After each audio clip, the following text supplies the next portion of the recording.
The tango is Argentina's famous dance of love and passion, but it can also benefit your health.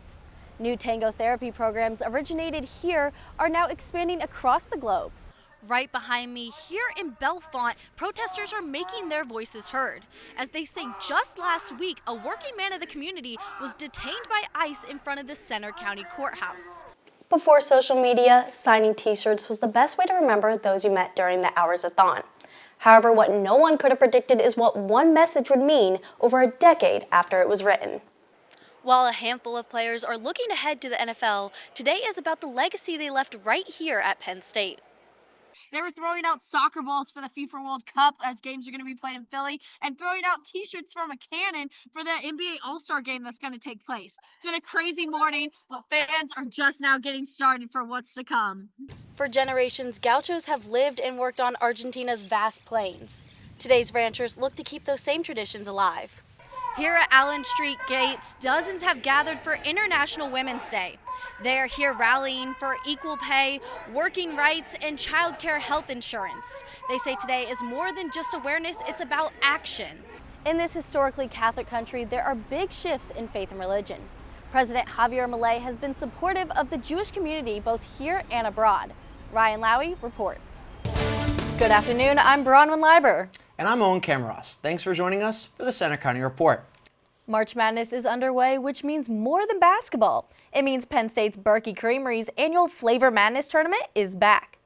The tournament has 16 creamery ice cream flavors competing to become this year's Scoop champion. Most of us would never throw a birthday party at 5:30 in the morning, but recently in State College, some people did for a very special reason. Outdoor trails and parks are starting to fill up again across Center County. But along with the warmer weather comes a seasonal concern many residents are already dealing with: ticks. Reporter Andy Lee is live in University Park. Andy, are the ticks really that bad? From flying to driving, gas prices are continuing to rise nationwide because of the war in Iran and global oil concerns. AAA says the average price of regular unleaded is now $3.91 per gallon nationally, and in Pennsylvania it's $3.87. Well, I can't give away the full story just yet, Olivia, but I looked into how a single Facebook post and a Thon t-shirt gave two people a second chance at love. Let's take a look. Our top story: a new communication tool for law enforcement interactions has launched in Center County.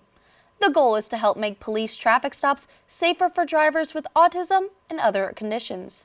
Reporter Christian Adia takes a closer look. On Monday, the world's most famous groundhog will make his annual appearance in Punxsutawney. But did you know Phil recently rolled into State College to meet his fans? Jeremy Rose takes a look. 5 people, including 3 students, were shot early Sunday during a fight in a nightlife district near the University of Iowa.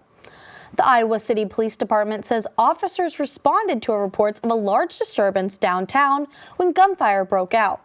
1 victim is in critical condition while 4 others are stable. Acting Attorney General Todd Blanche says the move is meant to ensure fair prosecutions, while former officials, including Kristen Clark, argued the cases were handled appropriately. A new report shows online gambling in Pennsylvania continues to increase. The study was co-authored by Penn State researchers. They surveyed more than 3,000 state residents and found up to 30% of Pennsylvania adults did some form of online gambling in the past year. The union had challenged the order in court, but a recent appeals court ruling cleared the way for it to take effect. Union leaders argue the IRS cannot legally end the contract on its own and say the fight is not over. The Center County 4-H robotics team is heading to Houston for the World Robotics Championship. The competition starts April 29th and will have 600 teams from 60 different countries. Hola from Buenos Aires. I'm Christian Audia, and thanks for joining us for this Center County Report special. And I'm Bronwyn Liber. We're going to take you around this beautiful and unique city to show you some of the interesting stories that are making news here. No ICE, no KKK, no fascist USA! Dozens of protesters took to the streets in front of the Center County Courthouse, holding a Drive ICE Out of Bellefonte march. The event was organized by the People's Defense Front, Student Committee for Defense and Solidarity, and Center County Rapid Response Network after they say a community member entered the courthouse last week for a routine appointment when plainclothed ICE agents detained him. That's not how justice is supposed to work. There were speeches, posters, and anti-ICE chants with residents from both Bellefonte and State College. Many wore masks to hide their identities, but one woman told us she's proud of what she stood for. We have to speak up to show that we still can. We have a First Amendment right to speak up. No violence was reported, but 2 police cars arrived and followed the march to the waterfront lot across from Talleyrand Park, telling protesters to get off the road.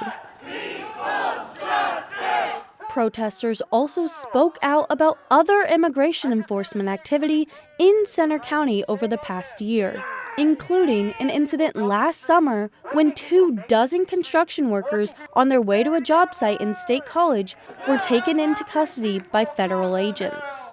A growing trend here in Southwest Florida has been seeing children committing crimes over the last 5 years. Peter Dianui's home got damaged back in November. Windows smashed, doors broken, and hate speech written on walls. All done by kids. And all at once you see this agreement.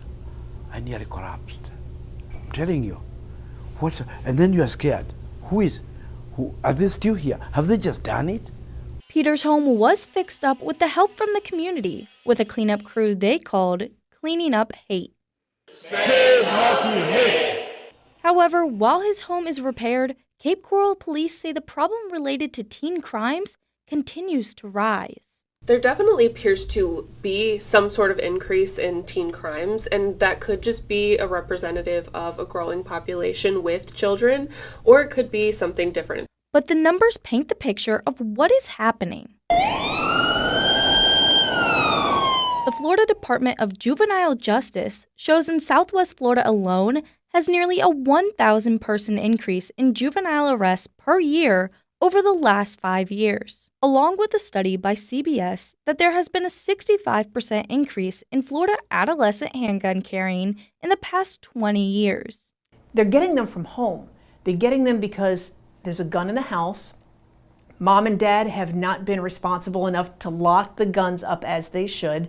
And then all of a sudden, their kids, when mom and dad aren't looking, are taking the guns. While Peter is just one victim of youth crime, he hopes to share this message with the juveniles committing these acts.